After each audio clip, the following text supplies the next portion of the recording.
it's very sad. I mean, I don't understand the spirit in which some of these things are being done. When a non-violent protest is taking place, what is the reason for a lathi charge? Is not an act of non-violence.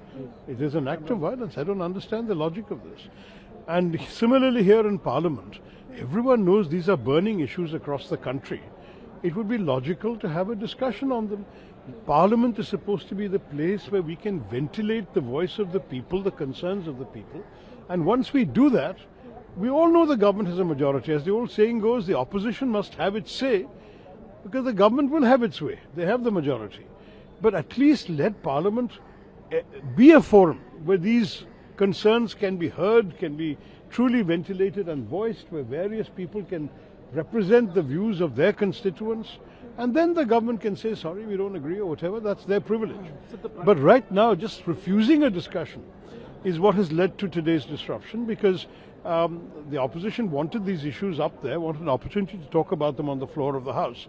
And if Parliament is not there for raising these issues, then honestly, what is it for? I mean, it can't just be a sort of notice board for the government to announce its bills and get them passed with a rubber stamp. That's not what Parliament is all about. It should be a forum where all these views can be heard, discussed, debated as necessary, and then passed. So the Prime Minister has sought cooperation from the opposition. He's saying that we'll cooperate if they cooperate. No, the idea should be there should be mutual cooperation.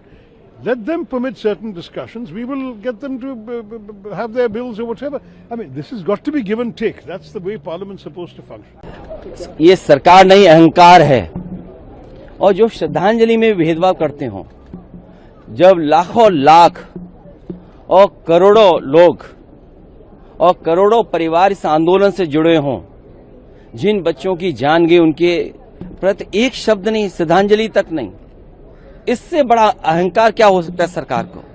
और जब बच्चे यहाँ आए हैं, छात्र, नौजवान, युवा जब यहाँ आए हैं और वो चाहते हैं सरकार कोई सुने, सरकार में अहंकार कितना कि सुनना भी नहीं चाहती है।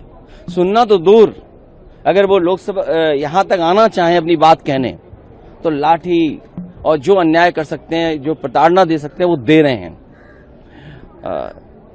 सरकार ऐसी ही है।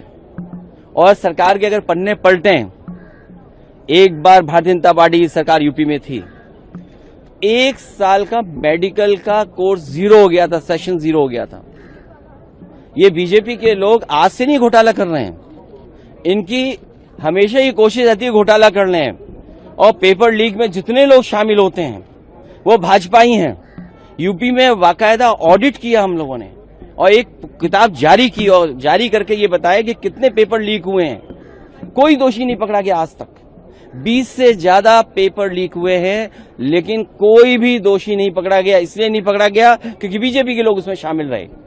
और नौकरी न देना इसलिए भी सरकार करती क्योंकि आरक्षण देना पड़ेगा। अगर सरकारी नौकरी होगी तो आरक्षण देना पड़ेगा। ये भ्रष्टाचार नहीं कर पाएंगे। आउटसोर्स से करेंगे तो भ्रष्टाचार कर पाएंगे। जब नौकरी सरकारी मिलेगी तो बजट से पैसा जाएगा। दुख है कि आज लाठी चली है। मैं अपने युवा सांसदों से कहूंगा कि जिन बच्चों पर लाठी पड़ी है और जंतर मंतर पे अगर वो मिलने जाना चाहते हैं तो जाएं, मिल करके आएं और पार्टी का संदेश दें कि हम उनके साथ हैं।